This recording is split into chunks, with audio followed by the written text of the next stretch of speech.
Good evening.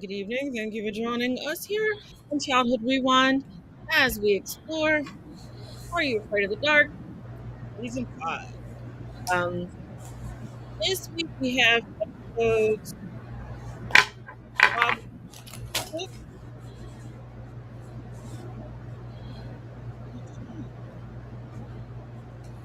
and we're starting off with Tale of Prisoners Past. And as you all know, we cannot show any more clips, but what we can do is read you the synopsis. And here we go.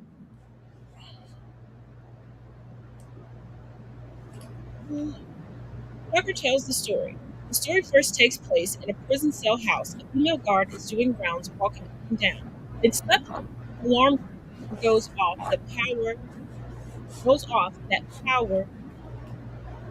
The power keeping all of the cells locked has failed, and she panics and uses the cell house phone to try to call an alarm to notify the guards. Then suddenly, prisoners come storming out of their cells. When a young girl screams at the sight, it only reveals that the prisoners are just mannequins in plastic, horizontally striped prison uniforms. Turns out the prison is closed and it's a historic museum now.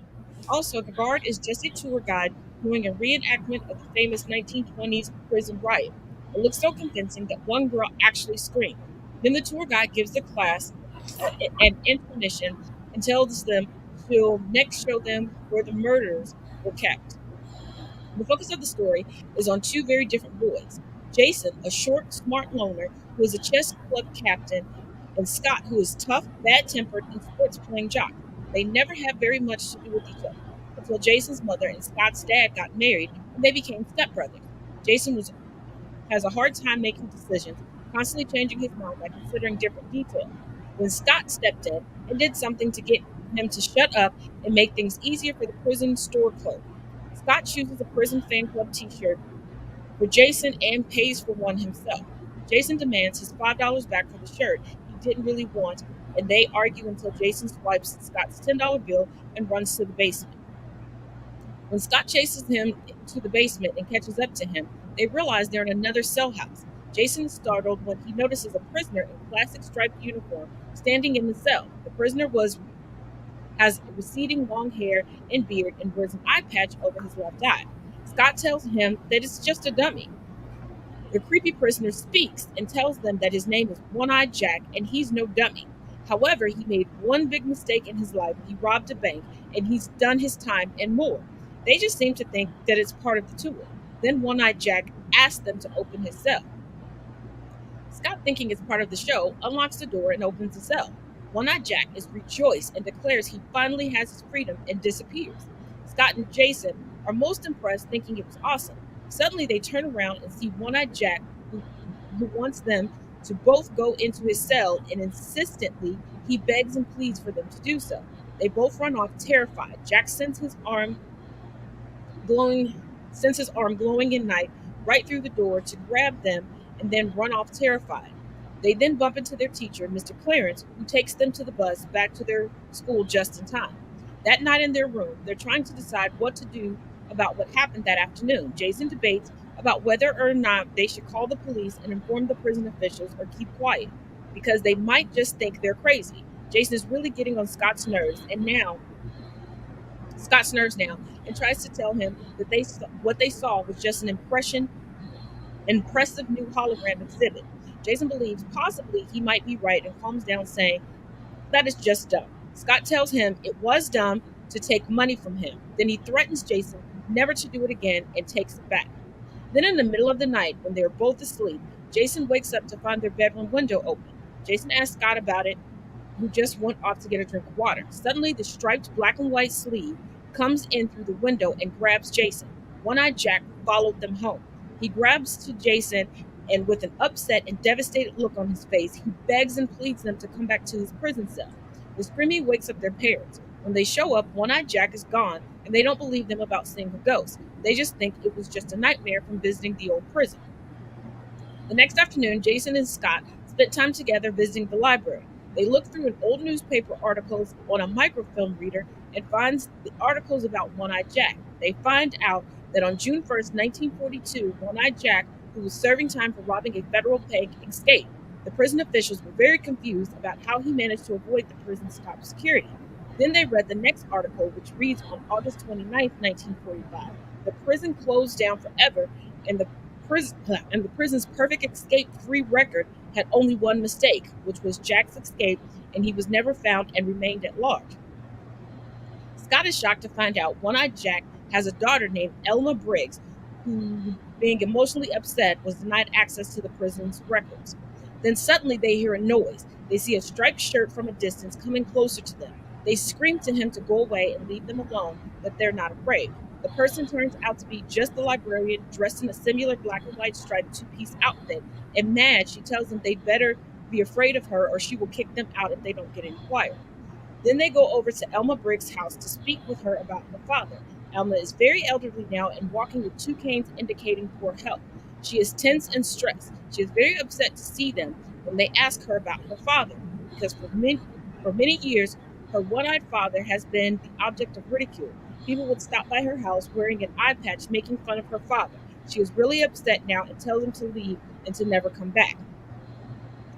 That evening, they were in their bedroom, stressing over what to do about One-Eyed Jack. Also, the presence of One-Eyed Jack enters their house and heads to their room. They talk about knowing he'll come for them again sooner or later. Jack is getting fed up with Scott treating him like a wuss and a wimp and finally stands up to him and pushes him hard against the door.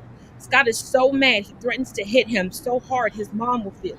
Then suddenly, in a glowing light, Jack's arm comes through the door and grabs Scott and pulls him through, leaving nothing behind but his shoes. And we're going to skip ahead. He goes to rescue his brother, and they end up being in One-Eyed Jack's cell. They move the toilet and enter an old ventilation shaft. The shaft is tight and cramped, and it gets harder and harder to crawl through. Suddenly, Jason is stopped by something blocking the way.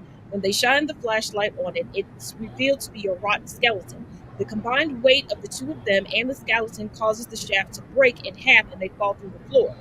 Then, in a slight glowing yellow aura, One-Eyed Jack's ghost appears to them. Scott asks him to just leave him and Jason alone. One-Eyed Jack tells him that for 50 years he was stuck in that shaft. Since he was sneaky and covered up his tracks so well, everyone thought he escaped.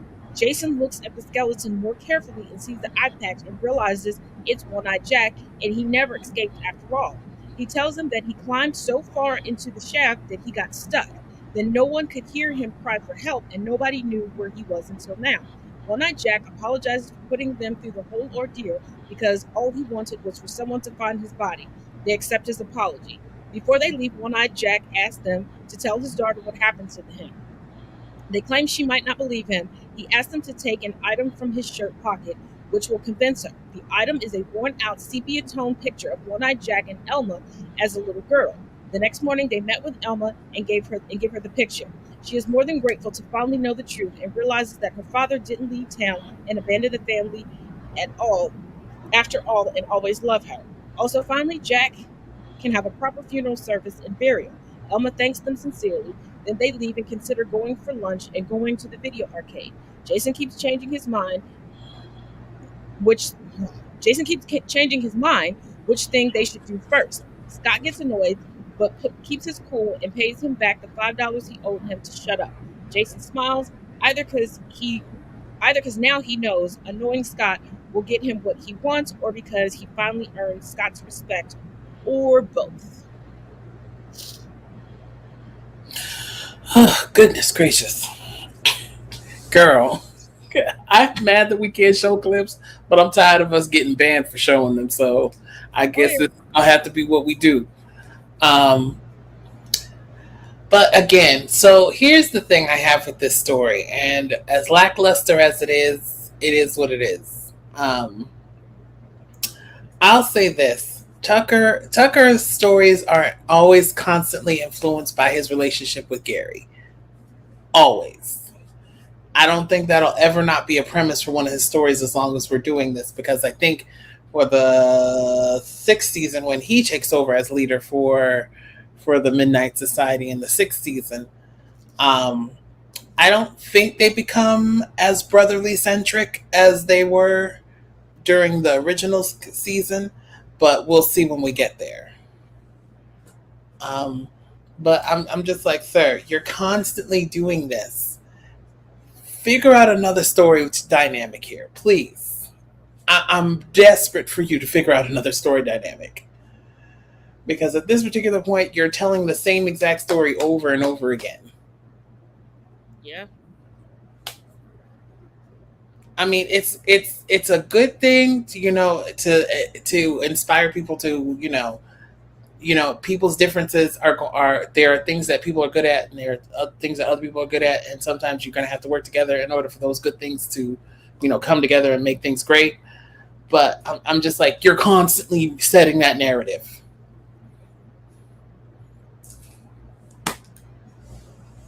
I'm just saying.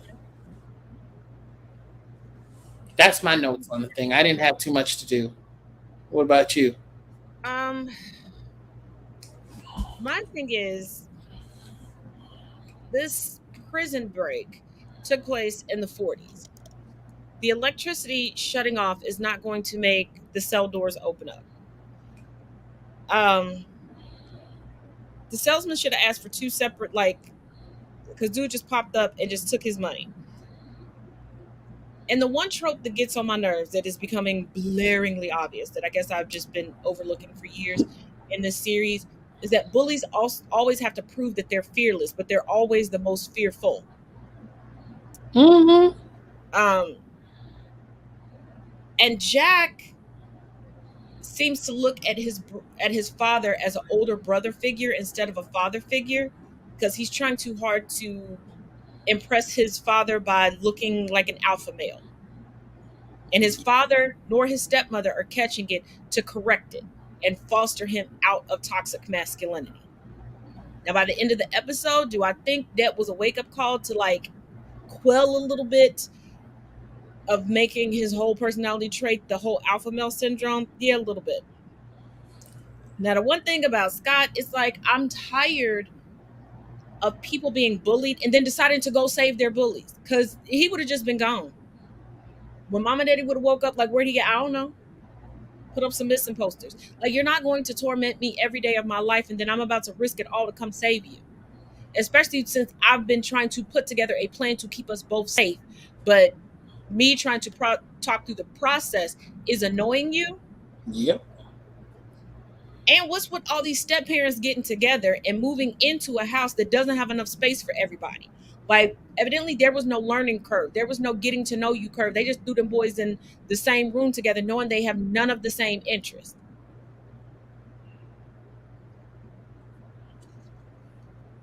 And I'm tired of these grown but ghosts. Instead of just explaining, hey, I need some help, this is what happened to me, they always want to manipulate and trick and fear monger somebody into rectifying their situation. So you're going to run into somebody like me that's about to black sage up the place and do a nice little tea ceremony and lavender you right up out of my life. You just going to be in limbo forever. Welcome to purgatory, because you're not getting out trying to scare me.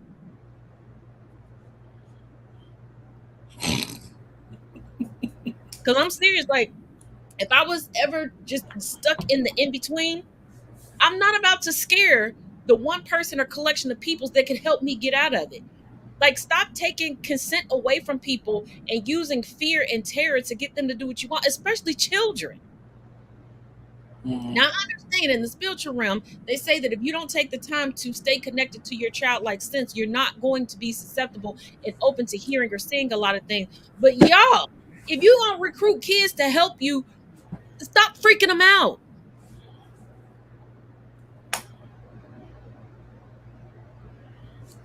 And I don't understand how none of the parents in these series ever hear their kids sneaking out at night That's the thing. I'm just like, how you gonna not hear them opening the door downstairs?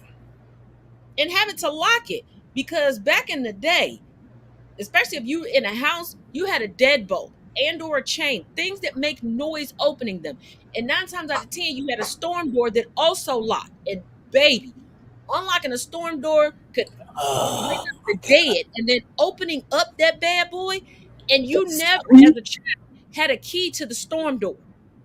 That squeak was, oh my gosh. You could not hear that. when you open that storm door. Ooh, Jesus, that thing And it was don't a matter mess. how much money you had, how perfectly it was installed. Trust me, it was going when you opened the door. Sure enough, because I can't tell you, like the house I used to live in. Oh my gosh, the storm door right there. I was like, Jesus, be a bridge, please be a bridge, because I'm going to really knock this storm door off the hinges. Because like I couldn't even like. That's how my mom knew every time I came through the door. Because the screen door, anytime you open that thing, I was like, my God, man. Hmm. Like you could sneak out of that house. There was no way. And see, because the way the house was designed, so there's a doorway, there was a door, a little hallway, a little closet right there. You can put your coats in, and then see right on the back side of that closet was my parents' bedroom. So that sound traveled. There was honestly no way. Hmm. Still to this day, I don't know what I think. Me, my older brother, and my sister, we were watching television. Now it was, I, I think it was either it was a school night or it was a Saturday night, and my dad had told us we all told me I need to go to bed. So I didn't listen. I was still up, and so he decided to come out of the bedroom into the living room. Now, mind you, he had to walk from his bedroom to the kitchen, and then the dining room and living room was attached to each other. Okay. So when we heard that door open, I get into panic mode, and so I hid in the alcove where that hallway is. So where the hallway is, so he went to up quote unquote go check the door to make sure it was locked. Now I'm sitting like this, not moving, not doing anything. Now mind you, it is dark, but I'm light skinned. You can still see me. So I'm expecting him to see me. He literally walked right past me, went right to the door, locked, made sure the lock was on, walked back out, said something to my brother and sister, and then went back to his room. I still to this day don't know how he didn't see me. Yeah, the ancestors had you covered that day. They It's had you like covered. I was like, how did he not see me? And my sister and my brother were like, I was like, babe, I don't know. I don't know. I don't know. But I was just like, I stood so quiet. I was like, that's the first time I won the quiet game. Just saying. All right, I think you're gonna run the promo for the second half, and then we're gonna go on to the next one. Do you have anything else to add to this episode? I'm good. All right. Well, we'll see you in 2 and 2.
The second one is Tale of C7.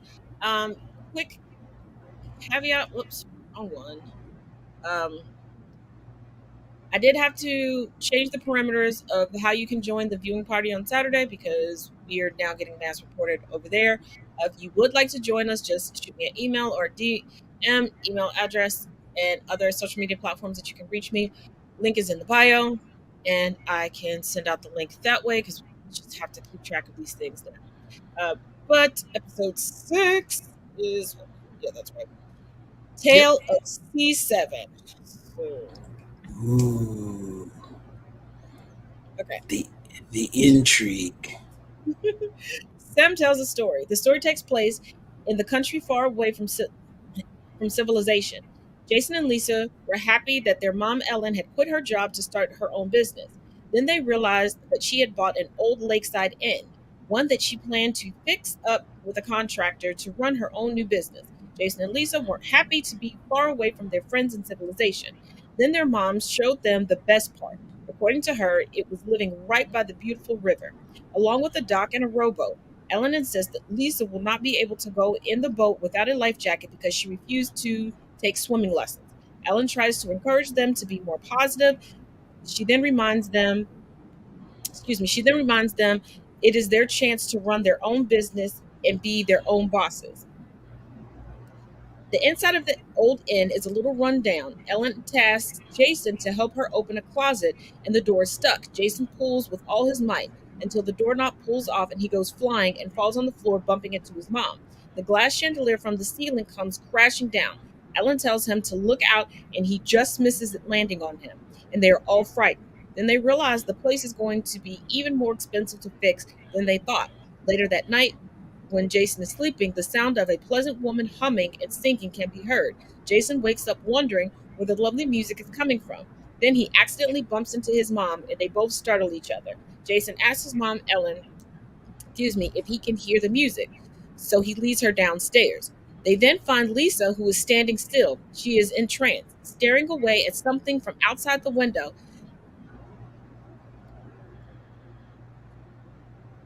Okay, this is written weirdly. She to say that she can hear the music playing. She also says that it sounded so nice. Ellen is about to take them back to bed. Then Jason passes by a closet. He opens it to reveal a dusty room with an old 1940s jukebox in it. They doubt the music came from the jukebox. Then, out of interest, Jason plugs it in.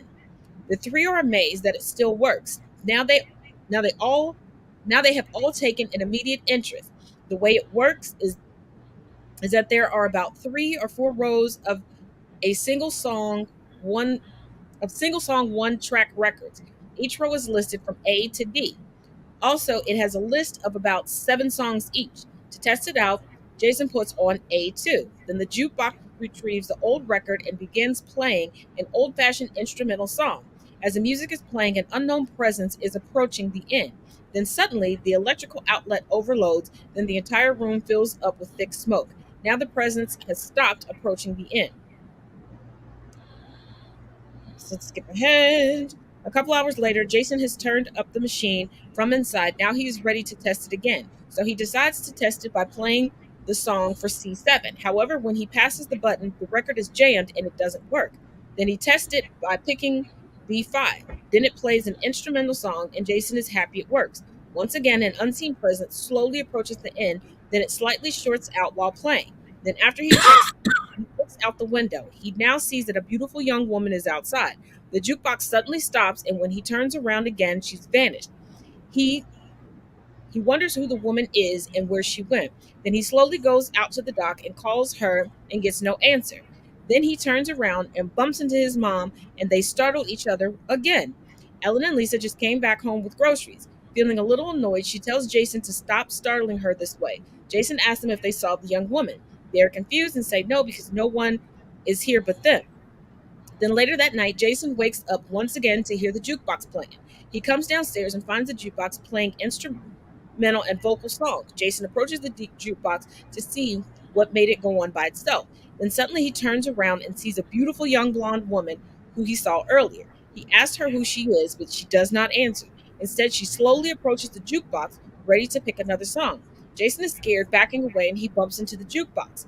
this changing it to a random song. Then she instantly disappears. Feeling scared, he looks around and sees no one else. Then early the next day, he is helping his mom clean the windows outside. Jason tells his mom about what he saw. She said he must have been seeing things while sleepwalking. Ellen asked him to just work on cleaning the windows and stop talking about how he thinks the place is haunted. Overhearing them, Lisa is now nervous. They try to calm her down by saying they don't believe in ghosts and there is no such thing. After Ellen leaves them to do their chores, Jason leaves Lisa unattended. This happens as he climbs up on a ladder to wash windows. He looks down and sees her gone. Worried sick, he calls out to her over and over. Then he runs to the dock. From just the shortest distance away, Lisa is rowing the rowboat. Jason pulls the rope, still attached to the back of the rowboat. He is angry, saying their mom is going to be really mad and punish them. He then asks her what she thinks she's doing.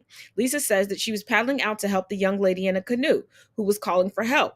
When she turns around to show her to him, she isn't there anymore. Lisa describes her as a pretty and singing this old song.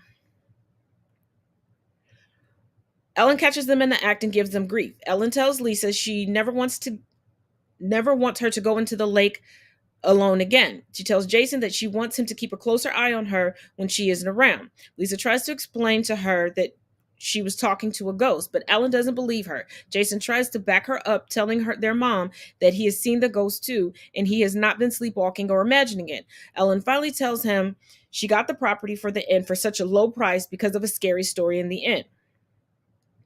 In 1945, just after World War II ended, a group of people were getting ready to throw a big welcome home party. It was for a local boy who went off to serve overseas. The local boy's girlfriend, who lived just across the lake, arranged the whole thing. Then, just before the party, a telegram was delivered. This informed the people that the boy wouldn't be coming home because he had died. The girl was so upset that she packed up her canoe and began rowing away. Also, the same night, there was a really bad storm. Then the boy's girlfriend's canoe washed up on the shore empty, and she was never seen again.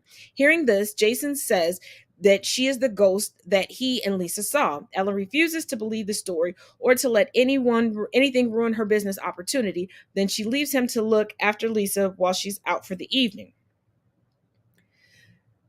Later that evening, Lisa is sitting down reading a Ghastly Grinner, comic book while Jason is playing the jukebox. He is trying to guess which song on the jukebox makes the woman's ghost appear. He discovers that the record for C7 is jammed, so opens the jukebox and fixes the jammed slot. Lisa realizes there's about to be a storm, so she needs to go and warn the woman's ghost, and she runs off. Jason, realizing she is gone, gets worried, runs after her. Then over at the dock, she and the boat are gone. Jason runs back inside and tries to call the police. The police don't believe him, thinking he's trying to play a joke. The music begins playing, and Jason blinks his eyes like he's in a slight trance. When he turns around, it's a welcome home party from 1945 that never happened. The jukebox has sent him back into a time loop to 1945. All of the friends and guests from 1945 are eagerly waiting. Then, just as the soldier boy comes in, they yell to surprise him. Then that all cordially welcome him back. It turns out there was a mix up. He was really coming home after all. The boy asked them all where Iris, the woman's ghost, is and asked if she still waited for him. The boy looks upset as the people look at him almost as if she's not here. Then suddenly Iris comes back and addressing him as Tommy. Now they happily reunite and have their one last dance, the one in which they say they've been waiting for so long and knew they would always do again. Jason watches happily for them. Then after the dance, they share a passionate kiss. Then Iris gratefully thanks Jason for fixing the jukebox to send her back in time. Also for not stopping Lisa from warning her about the storm. Then Iris and Tommy leave the inn. They run off together to enjoy their lives at last. Jason feels happy for them. Then slowly he turns around and he is now back in the present time. Then he bumps into his mom again. Once again, they startle each other. Ellen tells him they've really got to stop meeting like this. Then Jason informs her that Lisa is missing. Both scared, sick, run off to the dock and cry and scream at the top of their lungs for Lisa to come back. Suddenly, Lisa is back home. Ellen is so relieved that she is back safely. Then she gives her a big hug. Lisa said that she passed by Iris and Tommy. Then they safely brought her back home. Hearing this, Ellen is completely confused. Then she takes Lisa in because it's getting too cold. Then, before Jason heads back inside, he says for them to hear, "You're welcome." Then, on his way, he makes a suggestion. It is to open the inn as a cafe and bar for weddings and welcome home parties.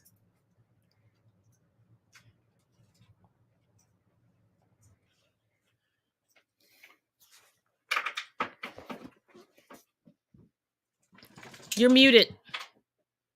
Sorry. I muted myself because I was coughing and I didn't want to interrupt. So we've already had a music themed episode. Back in season 1, Tale of the Dark Music, as you remember. Mm-hmm. And I was just like, when we had this viewing party yesterday, I was just like, I'm getting up that vibe. Very much. And I was just like, hold on one second. Give me 1 second. I have to go. I'll be right back. So you continue and I'll be right back. Well, hold on. Jason, that's his name.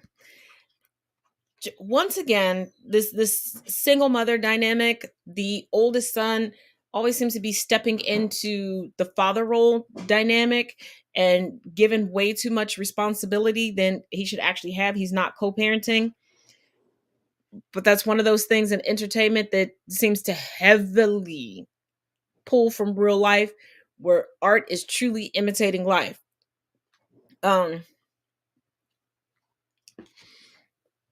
My biggest concern and question in this episode is, did the mother even tour the property before purchasing it? Because she was so shocked along the way. Like, there was no inspection for this commercial property, no nothing. And they never had a contractor come out and look around and do any estimates. Like, she just started cleaning stuff up, moving stuff around, and without even having the electricity change, just allowing her son to just plug in whatever. And one part that I didn't read in the overall synopsis was the jukebox was in one area of the house and then moved when it started just playing on its own, so to speak. And Jason did have the idea to use the jukebox originally like as a centerpiece and bring it back, that retro vintage old school look of that era, as a driving force to bring clientele in. And the mother Ellen, she did like that, and she's like, "Oh, finally something positive that, coming from one of you all." um Now, the whole consistently not believing one child, then a second child is co-signing, and not believing either one of the children. Can y'all please stop that? Because it's happening too much in real life, and pretty much endangering children. And I don't know where this mother was going in the middle of the night and at night so many times that because her job was the inn, because she didn't come back with anything when it was dark outside. So I have no idea where she was going. That was just, I guess they wanted to explain, why Jason was in charge of Lisa. But that kind of just left me, it very much so just left me on a cliffhanger. Like, where did she go? Like, this is her whole job. She didn't come back with anything. She didn't come back saying she was coming back from a meeting. She didn't come back with groceries or clothing or anything from, like, uh, why am I pulling a blank? Oh, a hardware store or anything else. So I'm at a loss for that. And when you know that all these horrific, like, ghost stories or urban legends are attached to a property, why buy it? Number one, with the plausibility of it being haunted and you have small children. And two, buying a property like that, the predominant base that's going to come. These are going to be your murder mystery fanatics. This is going to be your, unsolved mystery fanatics, your true crime fanatics that are going to want, like, how they do it, who done it dinners, and want to creep around the property and dig up your property and go through opening stuff that they aren't supposed to, looking for clues to be the one to crack the case. Like, do you really want those repairs and those responsibilities because you purchased this property that's a part of such a long-standing urban legend in a small rural area? Like, they don't have anything else. They don't have major tourist attractions. That would be you. They don't have any amusement parks. You would be the amusement park. They don't have, sports teams outside of the local high school. Like, this is the type of rural town that has one primary school, one middle school, one high school. And, people 40 years after graduating high school still talking about how they were the head cheerleader, the prom queen, the homecoming queen, the star quarterback, and what their stats were. Like, this is what you're living in. Now, as a child watching this, like, ooh, this is so intriguing. How they get out the and of course, now you looking at every old thing that your parents bring home from someplace else. But you really have to consider that when you buy a property that's part of urban legend. But your thoughts on the episode? Unmute yourself. Sorry. Anyway, my thoughts on this episode, again, as I was saying before, I had to go do something.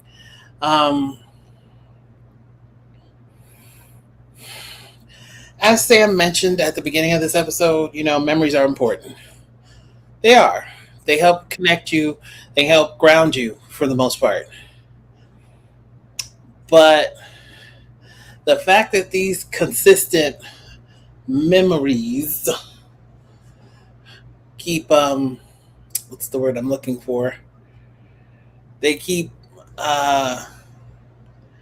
now I get the fact that this girl and this guy were kind of stuck in a two-place state where they couldn't really move forward or move back. Because according to her, they made a promise to dance to this song again. And they hadn't been able to because he didn't come back and he died before they could come back to see her, and she died, because of that. Because he wasn't there. Romeo and Juliet. Yeah, I know. But I'm just like, here's the bad part about that. These memories I'm just like, I like Sam's stories. Don't get me wrong. I do like Sam's stories. But sometimes I'm like, girl,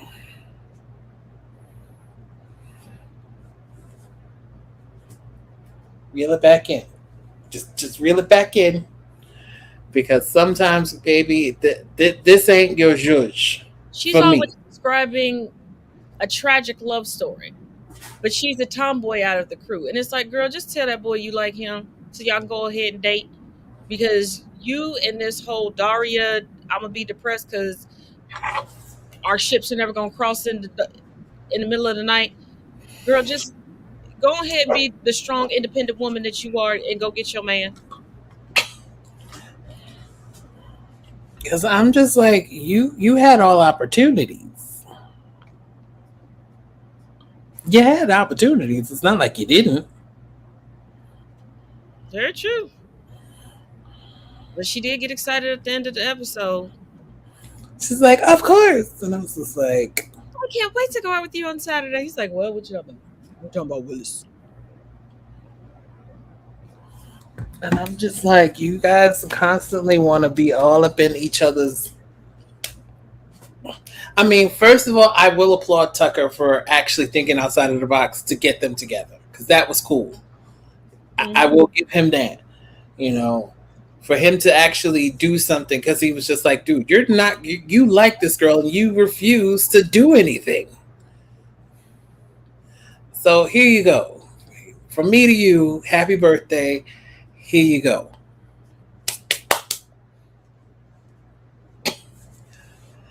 And, here's my thing. I honestly wish whatever happened to the previous kids on the show didn't happen. The whole moving away thing, which mean they may not have been able to negotiate their contract again for the next couple of seasons. Whatever, fine. It is what it is. Because in my personal opinion, I still would have had Sam come in, but I would have liked to have seen the dynamic between her and the blonde girl. I would have loved to have seen that dynamic. Yeah. because sit now the blonde girl and her, because I'm just like Kiki is very pretty. Let's not take that away from her. But she dresses herself down for some reason, and I don't know why. Well, here's the thing. The original Midnight Society, they're it kind of reminded me of Archie, where there's a in like Scooby Doo, like there's a mixture of the female cast. But you have two tomboys. And see, but then you have Betty Ann who sits in between them, Yeah, where but you she have neither two tom. leans to the left. She neither leans to the left of wanting to be the pretty girl, and she neither leans to the right of being the tomboy. She just sits right there in the middle, like she took It's like over for the blonde girl. boys, and you're trying to slowly convert Sam into being the girly, girly, pretty girl. And I'm not Hmm. saying it doesn't happen in real life, but it doesn't happen that quickly. And even tomboys want to date, want to have a romantic interest. But tomboys are less likely to change their appearance in order to achieve that because they still want to do tomboy stuff with their significant other. Hmm. Think Love and Basketball. But your final thoughts on the evening? I'll say this. Even though we've seen the production has got somewhat semi better throughout the seasons, because the first two seasons, girl, I was like, what are y'all doing? Um, I would say for this season, I don't have any. I think the only one that I honestly liked for this season is coming up in the next. I think either the next episode or the episode after that. But there's really not too much from these two episodes and back that I actually honestly was just like, yay! It just, I really wish they hadn't gotten rid of Dr. Vink. I'm really sorry. I loved his That was, episodes. yeah, those were some of the best episodes. But yeah. In conclusion, I say you all join us for the viewing parties. Uh, and as we move through season 5, start looking for the little Easter eggs in it, especially if you've been following us for a while. Look at how they, tried to connect all of these stories. Just like this week, we had a comic book that connected us to a previous story. They're always connecting the dots. But as always, thank you for joining us, and each one reach one, each one teach one. Till Tuesday.